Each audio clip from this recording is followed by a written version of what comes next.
My goodness, this is an eager crowd. I can't remember the last time there was a talk at the museum where everybody showed up on time, so I'm delighted. You know, we always wait for an extra 5 or 10 minutes as people are coming in, and you're all here, so wonderful. Thank you very much for coming. I'm Russell Panchenko, director of the Chazen, so it's my privilege to welcome you, and I will be conducting the conversation with our guest, Jim Dine. But before I begin the conversation and introduce Jim, there are a couple of other guests that I really would like to recognize. Diane Mitchner, would you stand up? This is Jim's wife. Diane, welcome.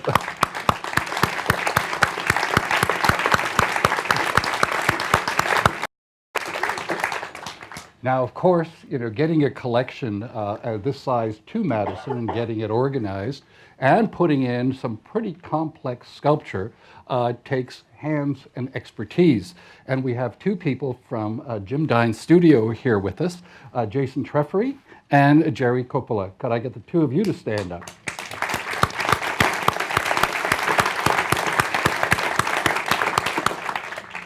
Now, most applause, however, goes to our very, very special guest this evening, Jim Dine himself. As some of you may know, but most of you may not, that Jim was here at the University of Wisconsin working at Tandem Press last summer. And he had been here once before, 10 years ago, and we had an exhibition of his prints at that time. Well, last summer, my wife and I invited him to visit the new Chazen Museum of Art because it had been built since his previous visit. And when he went through, he enjoyed the place very, very much. He loved the architecture. He loved the way the exhibition was put up. At least that's what he said to me, and I believe him now. You're so wrong. That evening over dinner, he said, would it be all right if I offered some of my work to the Chazen? Well, of course, we were delighted. And so over the next several months, Jim developed a list and a theme of work around, a number of works around the theme of the skull. And that total list numbers 67 pieces. There are a couple of sculptures, a number of paintings, a number of drawings, prints, and photographs. It's really a very cohesive group of images, all dating between 1982 and 2000. So for a university museum, not only is it wonderful work in its own right, but it's this wonderful body of work that people can look at and watch how the artist deals with this theme in many different ways. But that's the reason that I offered it that way. I mean, I've given gifts to other places, but I realized I had an opportunity to make, essentially, to control an exhibition and to make an exhibition of one thing and to see for myself, selfishly, what it looked like, you know, and what, during that period of time, the work I made. Not that there aren't more skulls that I made, but this thing I put together speaks about my use of this image. You know, imagery, what I think about when I first encountered your work, there were things like bathrobes, hearts, Pinocchio, and it always stunned me that you did skulls. I mean, skulls are quite different from the others. There's a dark side to skulls. Why skulls? Well, I started it because it's a long story, so I'm not going to bore you. But it's, in the 70s, I literally stopped my career, as it were, as a young artist and who was making bathrobes and using tools on the work and hearts and etc. And I started to draw from the figure because I didn't think I had enough control of my hand. And so for 3 or 4 years, that's all I did was draw from my model, who was my neighbor, and ended up each year with about 10 drawings, although there was probably 100 underneath it. It was a lot of erasing, a lot of tearing up. And, you know, I wanted to feel like a real artist. I had spent so much time with the romance of history, and I had spent so much time in Europe where I actually am much more comfortable for some reason because I'm from Ohio, so it doesn't figure necessarily. But I I started to paint then, after this, or in the end of the period of drawing, and I started to paint still lifes. And I was a great fan, am a great fan of Spanish still life and Italian still life from the 15th, 16th century. And I always was struck by memento mori, the use of this object to speak about mortality, etc. I tried to hold that thing off because just because I probably, and maybe other people feel the same way, but I wasn't so happy thinking about death. And so I talked about it as though it was an abstract object, this beautiful abstract object made by nature, and which it is. I mean, it is a sculpture in its own right. But I started to paint it and to put it into some of these still lives as a tipping the hat to painters who I felt really touched me.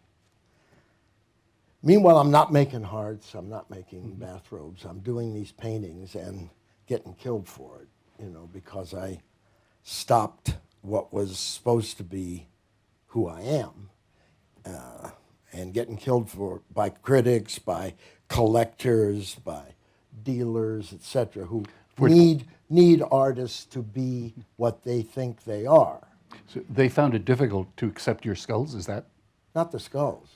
They found it difficult to accept my figure drawing and these still lifes. Mm-hmm. Actually, I then showed, I got over all this, I knew I was an artist, okay? So, but I really did teach myself an awful lot. They were valuable years. And then I would bring back in the work and the icons that were mine, like skulls now, and hearts, and robes, and tools, and Venus de Milo. That came to the same time. I used a small plaster of Venus de Milo, and I knocked the head off, and I painted it into the still life. I felt like I was making hands across the H's, But I wasn't looking in the mirror particularly. So, I had a destiny that I had to go back to. I had to bring in all the things. I wasn't going to waste anything that I had done. Mm-hmm. And so I put skulls into the work, and I put the hearts next to them, and other objects, and the skull became part of my vocabulary. Mm-hmm. You talk about putting skulls in one of your famous pieces here from 1985, and I believe you started skulls in the early 80s.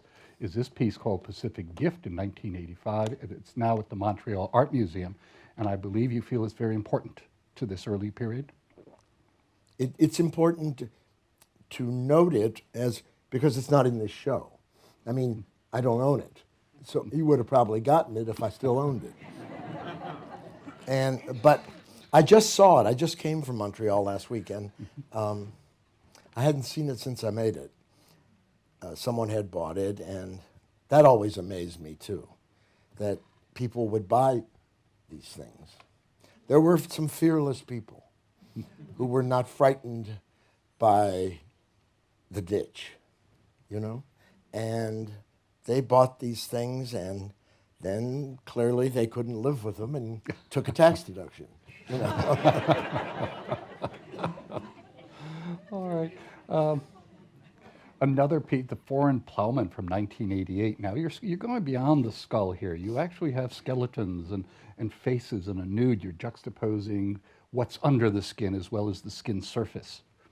Yes, but this whole area, what you're showing is up to that time the second biggest print I ever made. It's in the exhibition, and it was going to be on a screen. We never mounted it on a screen. It didn't work, I didn't think. But it's a very, very complicated print. I printed with a man in Florida called Don Saff. at graphic studio. He was a man not, although a wonderful printer and a wonderful writer on printmaking, doesn't really care about prints as much as invention. So he invented all sorts of techniques that I was able to use. For instance, the second panel on the right of the rib cage and things. I mean, he invented a technique that I drew on a piece of clear plastic with pen and ink, with a brush and ink, and it dripped. And he then was able to transfer it to a piece of wood and sandblast it, so that all that was left was the black, and then printed it as a woodcut. So I was able to explore all sorts of techniques. At the same time, in this piece, a lot of it is hand painting that I did first. I love to keep my hand in and to fuck with the piece, you know, like keep myself in there. It's like a dog peeing on the fire hydrant, you know. But you painted first and then you printed over that? Yeah, and then sometimes I would print over it and then paint over that and then print some more. But for me, if everything was equal, I would probably only make prints, only because I don't know why, but it's, you know. I'd print with potatoes if I could. Now, good heavens, you threw me with that one. Potatoes. But now, I mean, you never printed with a potato? now, when you were talking about this man inventing techniques, I know you like to experiment a lot. So were you brought to this man who was inventing techniques because you knew he was innovative, or was he inventing things No, he because came you to wanted me. to do things? He came to me and appreciated my etchings. Okay. And he just said, let's work together. And I said, great. And then we made some sculpture together and a lot of printing for a long time. It was a great adventure we had together. We have a long history. Now, when talking about, we'll get back to printmaking, but I do want to ask you about titles. I noticed your titles aren't obvious. Foreign Plowman, and then you have Well, other... they're not obvious in the sense that where's the foreign plowman? Is that what you mean? Yes. I always thought and think that the title is another element in the work, like red or blue or black line or the robe. Then there's the title. So I figure, since I'm making it, I can call it what I want. You know? And I trust my unconscious, and I presume that the Foreign Plowman is the correct title for this. Okay. Because that's what I ended up with. Now, in this case, you are combining a couple of your images early on. The hearts, which you really, everybody sees a heart and immediately think Jim Dine. But here you put hearts and the skull together. And it's called My Nights in Santa Monica, and it actually is a depiction of my nights in Santa Monica at that time. I was living there and in a hotel and spending a couple of months in the winter in LA and printing. And but I was also involved in analysis of my dreams, and I wasn't sleeping well. So I was up all night drawing, and that's what I got. Although it's an etching and hand coloring, it was first a charcoal drawing on the wall. I had paper pinned up all around my bedroom, and so I was walking around all night, and I was mining, you know. I was mining the unconscious, and it was working well. Now, you've done this print in different colors, so you Right. like to experiment with the same plate and see what color effects are? Yeah, sometimes I like to do that, to print, to change the color, but I wouldn't take it too seriously, Okay. you know. All right. Now, here, this is a combination, again, of printmaking and painting, hand painting. And also it has words in it. Now, more recently, you've got a lot of words. In fact, you even write poetry over some of your photographs, as we'll see later on. But this is where words appear, am I right, early on in your career? No, they've always appeared. After all, it is a 20th century thing. Picasso and Braque included newspapers and incubus things. So, I mean, it is a tradition to use words on a painting or whatever. And so I think nothing of it by using them. I wrote that out with a brush and then I carved it. I carved it with a Dremel bit, which is made in Racine, Wisconsin, and it goes around like a dentist drill, and you can be quite accurate with it. So I made blocks and we printed it over this. But the flesh in the hand is painted by me, and the background of the skull. And look, it's an emotional piece, you know. Mm-hmm. Very strong piece. Yeah. Now, you said you love printmaking, but by golly, you make terrific sculpture as well. I mean, you know, you go to New York and there's the Venus de Milo and 25, 30-foot sizes, large hearts and skulls. And we're now very, very fortunate that we have 2 sculptures of skulls in our collection. And this is a unique piece. It wasn't cast in an edition, although it is lost wax. It was commissioned by the Henry Art Gallery in Seattle at the time, I had a drawing retrospective there, and the curator said, look, we got some money, we'd like to commission a piece of sculpture, and I said, okay, I'm happy to have it in your collection. He said, no, we don't want it, you can just have it. So I always kept it, and I don't know why I named it this, although it refers to, I live in Walla Walla, Washington. That's where I make my sculpture because it's a foundry town. And I've been there 30 years. And up to a few years ago, I cast at the same foundry. And I built it in the foundry using wooden pallets and carving the head of the skull out of a big piece of cottonwood. And then setting it up, and assistants would keep it so structurally it would hold, and it just, then they photographed it all and took it apart and cast it. And it was called Ancient Fishing because it referred to a place on the Columbia River on the way to Portland called the Dalles. And nearby was a trading post for most of the Native Americans in America. Tribes would come from the east to trade their things for dried salmon. It's where the salmon run. So I referred to that just for myself, you know. But it's an enigmatic title, so it works rather well. Now, one thing that is not very visible here in the sculpture, in the photograph rather of the sculpture, but when you stand by the sculpture, people have noticed there's a hammer there. And you were known early on. Well, I am a workman. Okay, but you also made images of all kinds of tools. Yeah. And so that's part of my life. It's been part of my life, all my life. I was brought up by people who used hammers and saws. And I always have and will. I'm addicted to the hand tool.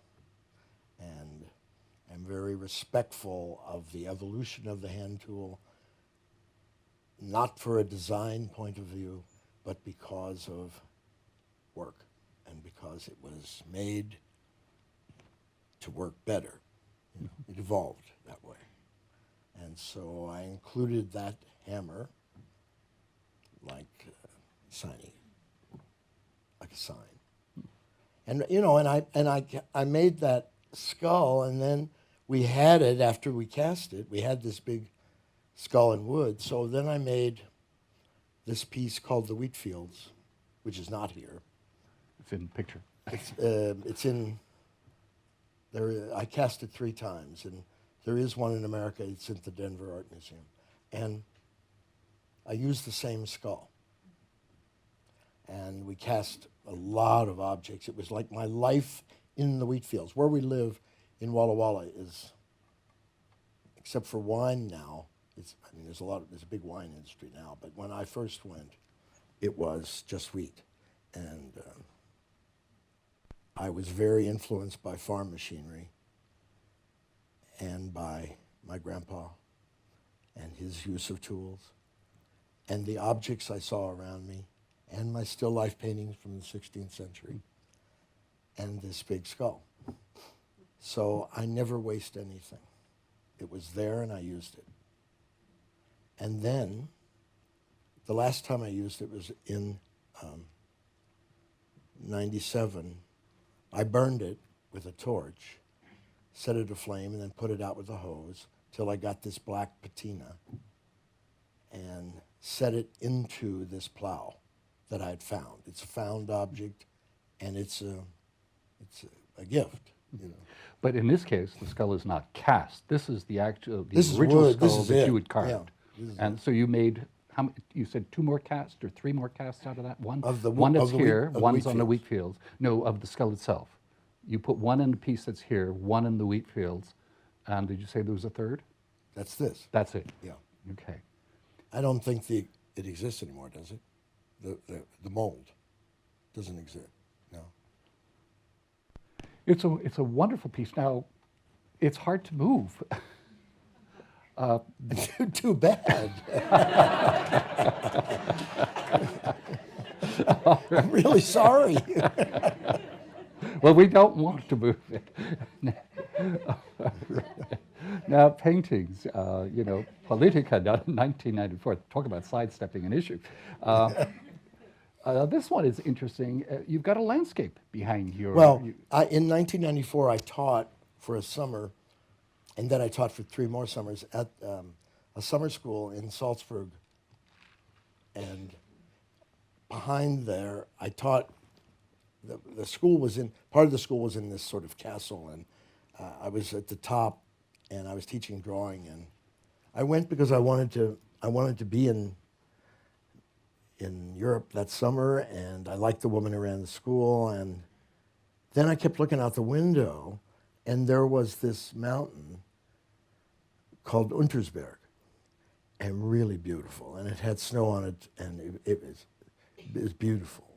The Austrian-German Alps, beautiful, and I made many drawings on paper of it and paintings on paper. Then I brought it back, and then I made about 10 paintings, and this was one of them.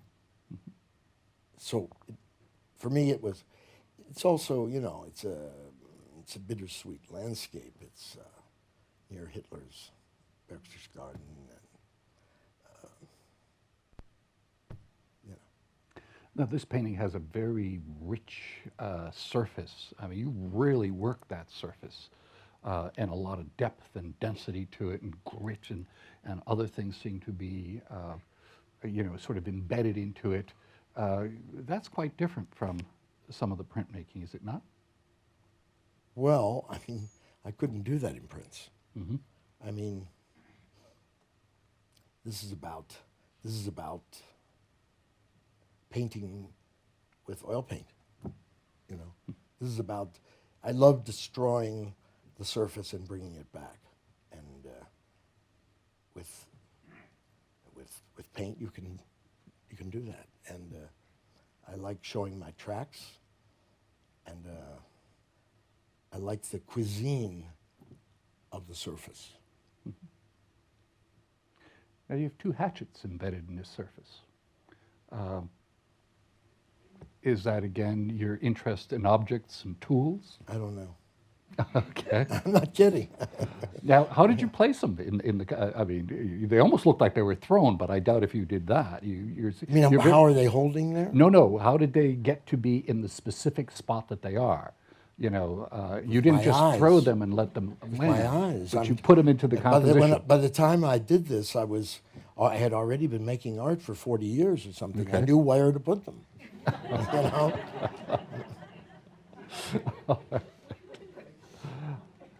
Another wonderful piece is, then the skull will be an angel's face. You have a self-portrait here. self-portraiture is a very large part of your work. Yeah, it is. And in this self-portrait juxtaposed with a skeleton and a skull, uh, thinking about mortality? I try not to, Russell. You know, I, um, I was really fixed on Pinocchio, and made a whole show that I painted that at the American Academy in Rome, and in the autumn of '97, and I was really into Pinocchio and making a show for Paul Gray in Chicago, and this just came out of it, and I put my head onto the robe. It's the only time I ever did it. It's probably too literal, you know, because I had always said that the robe was a self-portrait anyway. So, you know, but I couldn't resist. So I always do too much. Now, I noticed you put the Pinocchio between yourself and the skeleton. Yeah, as a hedge. Pinocchio, how did you pick Pinocchio? No, he picked me. Uh, I was 6 years old and saw the movie, and it's a great story. I mean, Walt Disney was ridiculous. I mean, the story itself is so tough. It's so grim, and it's very, very difficult for a little boy to read. You know, it's about lying. It's about all that, and it's also about bringing oneself to consciousness. It's talking about. I mean, here's a guy, this old guy. He gets a talking stick, this wood carver, and the stick is talking to him, and he carves this puppet. And through a series of adventures, like life, he finally becomes a boy. It's a really, really touching story, and tough. Collodi's original story is not Walt Disney. mm-hmm. Another painting, Sisters. I know. I love this title. It doesn't mean anything. You anticipated a question there. Yeah, it means nothing, except I love this title. You look at the painting and it says Sisters. It was great, I thought. And it's just a disembodied skull or Yeah. head floating in blue, almost Well, it was mist-like. actually done at the same time as Untersberg, and there probably had been a mountain behind it, but I don't remember now what they did. Now, the piece, the wood panel is not regular. It's interesting. It's it doesn't because seem to I had the worry wood you. panels, all the wood panels for all the Untersberg paintings, made by a stretcher maker to fit, to be exactly like the paper I had drawn on in Salzburg. So, which was torn brown paper, and I just made as a conceit, just to have this thing, this shape. That's why it's irregular.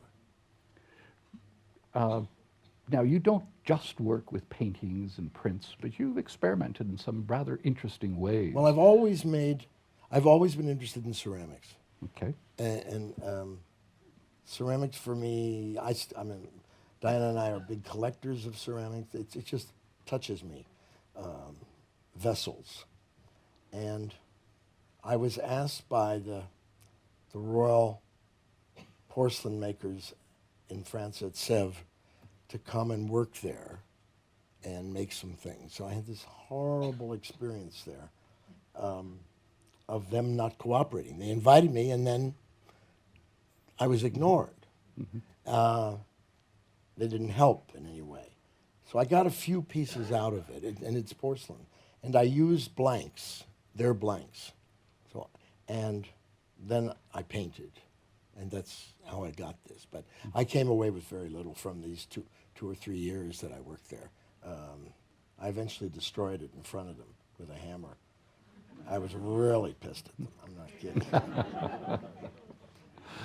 Now, we have two ceramic pieces in the exhibition here.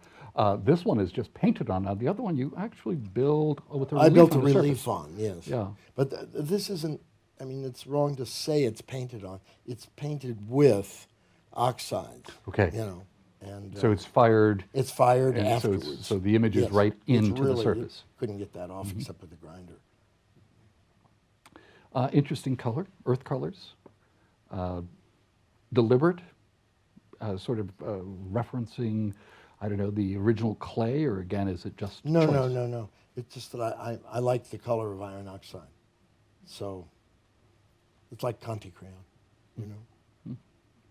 And another very recent thing, very large thing for you is photography. Uh, and you've photographed the skull. Now, question, do you use a real skull as a model or plastic or what? You mean, is that what's being Yeah, photographed? what are you photographing? Ah, I think it's a very good plastic reproduction, as I Okay. recall. Hmm. Is it? Yes. Yeah, because the top comes off with a little hook, and it's probably from a medical supply store. Okay. You know, photography for me is something very special because I dipped my foot into it in the '60s to make a small book illustrating Apollinaire, but I didn't start to do it until I took up with my wife, who is a photographer, and she's been my, I wouldn't say muse, more teacher about not technique, because no one can tell me anything, but she's been a great example to me about how the camera can capture images that no other thing can do, that I can't do as a draftsman, or it is the, for me, it's it's the greatest example of a machine mimicking the thought process, and I find that exciting. Plus, that she's shown me a lot about technique too. Let's face it. Let's face it. Now, you also deal with some older printing processes, not just the contemporary. You do have a number of pieces that are contemporary inkjet prints, but you like those older heliogravures or photogravures. I first started photographing just using film, and that not just, but and then a guy said to me, but it didn't, because I was a printer. I missed the physicality of etching, for instance. And this man in Berlin, I was teaching in Berlin in the '90s, and this man said to me, I can make something called heliogravures, and they are with your film. So I would give him the film, and he made these copper plates that are printed as an etching. And then I took them to my printer in France, Aldo Crumlank, and he printed them, and then for about the first 20. But then I kept on and on, and then I printed them in New York with printers who are my friends. But that is photography. Mm-hmm. It's the way Stieglitz's camera work was printed in the early part of the century. It's it's aquatint, but it's a beautiful way to print a photograph. It's a wonderful velvety surface Yes, too. it's very velvety. Now, when you move to the inkjet printers, that's a very different thing. It's very I didn't do that because I was interested in technology, because I'm not. I moved there because a man showed Diana and I what we could do. She never took to it. She stayed away pretty much. But she came with me a couple of times. He had a room in Washington, in D.C., that was about 10 by 10. And he had a 4x5 camera there, traditional camera, with a digital back, beautiful Schneider lens. And I built things in the room. That's the only place I made these inkjets, was in the room. And I built things and photographed it and previewed it, and then if it was okay, I captured it and went right to his printer. And these were early days, so once I had a show of my photographs in Sweden in like 2003 or something like that. And Diana and I looked over at this 4-panel inkjet that I had printed there, and it was magenta. And I said, it's magenta. It's not black and white. And she said, you're right. So I called this guy in Washington. I said, it's magenta. He about had a breakdown, because he had told us, he guaranteed us that it was they'd been tested on some roof in England, and it was 150 years for sure, black and white. And this was a year later. I It see. turned Lost magenta. its So, color. and it's when I stopped inkjet printing. Now to go I've into, got to be able to trust. now to go back into your subject matter, the skulls. I noticed a number of your photographs of skulls is you've actually wrapped the skulls in plastic. It's like you're trying to look at the skull through this plastic No, just distortion. creating a mood. It's Just another creating a mood. mood. I mean, these are a great example of the fact that essentially I'm a still life painter. That I love manipulating objects, placing them to get the most amount of emotion out of the image. Now you've also photographed some of your drawings. You're looking, there are I think about 3 in the selection. They're drawings, so you're looking at how that would come out in the photographic medium, how it changed by going from one to another. There's one that was this big. The original. Yeah, it was just a doodle, but I loved the skull. So I used what kind of lens do I call it? A what? Oh yeah, macro lens, and made it. Do you have a photo of it? No, I don't. Oh, but well, but it's people in will the see it in the show. It's yes. in the show. But it's a so I wanted it blown up, but it also I showed the reality behind it. I like that you see a little bit of the wall. So Well, also in a couple of instances, you have your hand in the picture holding a piece, and one isn't sure. One assume it looks like an artist's hand. It looks like a hand that works, Look, does things manually. But there it is.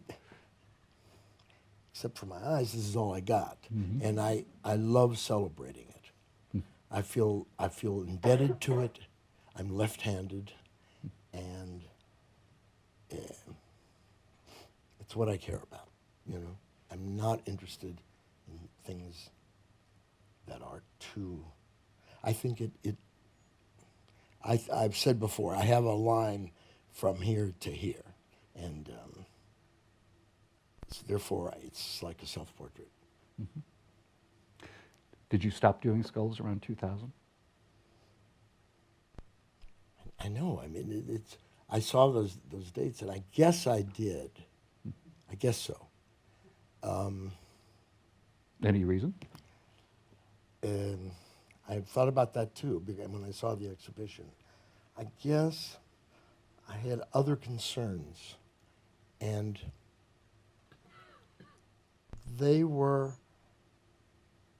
Turns out now they were somehow a sign of grieving that I think I finished about that time.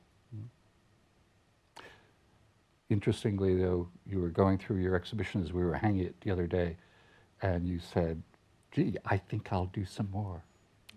I mean, now, okay, if you finish your grieving, so clearly it's moved beyond, it's moved into moved something beyond. else. It actually probably has become this beautiful abstract shape, right? That's a joke, Russ. Oh, well, so will you do more? I don't know. I don't know. I got I got work to do, and so one doesn't know about time. Anything else you'd like people to know about yourself and your work? It's all in the exhibition. All right.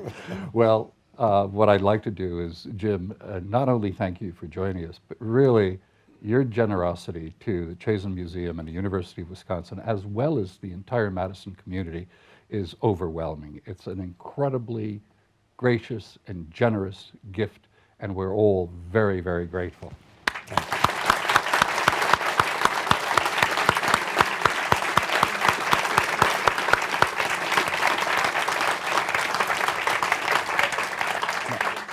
Now, we're not going to have questions and answers. I think it would behoove you all to see the exhibition first, and then Jim Dine will be present during the reception, and that will be your opportunity to ask whatever comes into your mind.